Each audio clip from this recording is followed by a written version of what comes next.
ఏదైతే ఈ విజయం కార్మికుల విజయం అని నేను ఆశిస్తున్నాను.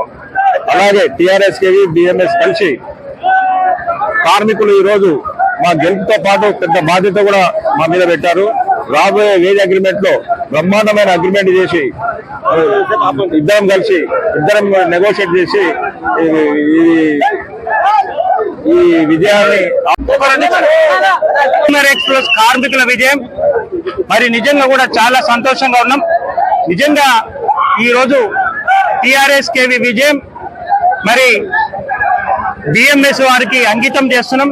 ఎందుకంటే వారు బాగా మాకు సపోర్ట్ చేసి మా మిత్రపక్షంగా ఉండి మా గెలుపుకు కృషి చేసినటువంటి వారికి ముఖ్యంగా అందరికీ రాజిరెడ్డి గారితో పాటు వారి గౌరవ అధ్యక్షులు చెన్నకేశవ్ గారు, అదేవిధంగా మరి వారి టీం ఏదైతే ఉందో నాగేందర్ రెడ్డి గారు, మరి జలంధర్ గారు, రాంబాబు గారు, శ్రీనివాస్ రెడ్డి గారు,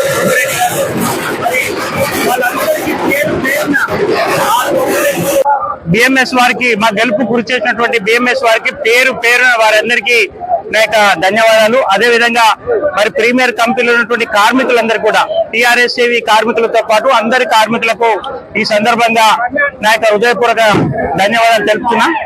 ముఖ్యంగా రేపు రాబోయే కాలంలో మరి ఒక మంచి అగ్రిమెంట్ చేయాలంటే నిర్ణయంతో ఉభయలం కూడా నిర్ణయం తీసుకున్నాం. ఖచ్చితంగా ఏదైతే మేము గేట్ మీటింగ్ లో చెప్పిన ఏవైతుందో తప్పనిసరి అన్ని కూడా నెరవేర్చే విధంగా ఉభయలం కలిసి ఇటు టీఆర్ఎస్ కేవి అటు బిఎంఎస్ యూనియన్లు రెండు కలిసి ఒక చరిత్రాత్మకమైనటువంటి అగ్రిమెంట్ చేయాలని అనుకుంటున్నాం.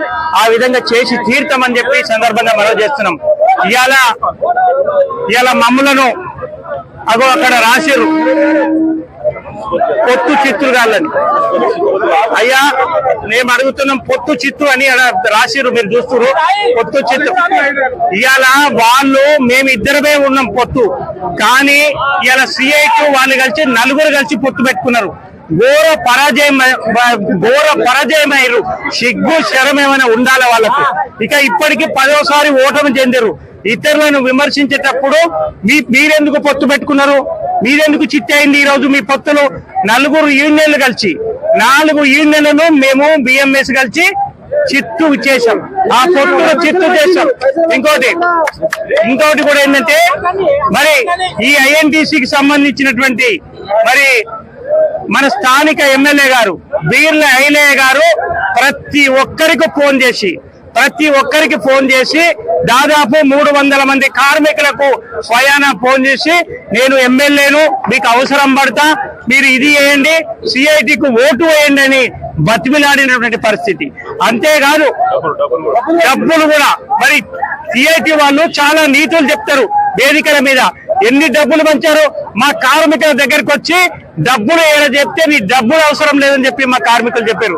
ఇటు బిఎంఎస్ కార్మికులు కావచ్చు, ఇటు టిఆర్ఎస్ కార్మికులు కావచ్చు. మరి మీ డబ్బులు తీసుకోలే, మీ డబ్బులకు లొంగలే, మీ అధికార పార్టీ దౌర్జన్యాలకు మీ ఎమ్మెల్యే గారు ఈ రోజు ఓటమి చెప్పుకోవాలా. నీ ఓటమి స్టార్ట్ అయిందని ఇదే దీంతో కంపెనీలో జరిగినటువంటి 4 యూనియన్లు హెచ్ఎంఎస్, ఐఎన్టీసీ, టిఎన్టీసీ మరి సిఐటి ఓటమికి పూర్తి బాధ్యత ఎమ్మెల్యే గారే వహించాలా. ఎమ్మెల్యే గారే ప్రతి ఒక్కరికి స్వయాన ఫోన్ చేసినా మరి ఎవరు కూడా రాజకీయ నాయకులు రావద్దు. నేను రాజకీయ నాయకులు ఒక పక్షాన కావచ్చు, కానీ గత 40 సంవత్సరాలుగా ఈ యూనియన్లతో కలిసి మరి నేను కూడా అనేక అగ్రిమెంట్లు ఇప్పటికీ 7-8 అగ్రిమెంట్లు కూడా చేయడం జరిగింది. కాబట్టి రాజకీయ నాయకుల జోక్యం వల్లే ఈ రోజు వీళ్ళు ఓడిపోయారని చెప్పి సందర్భంగా మనం చేస్తాం. Thank you.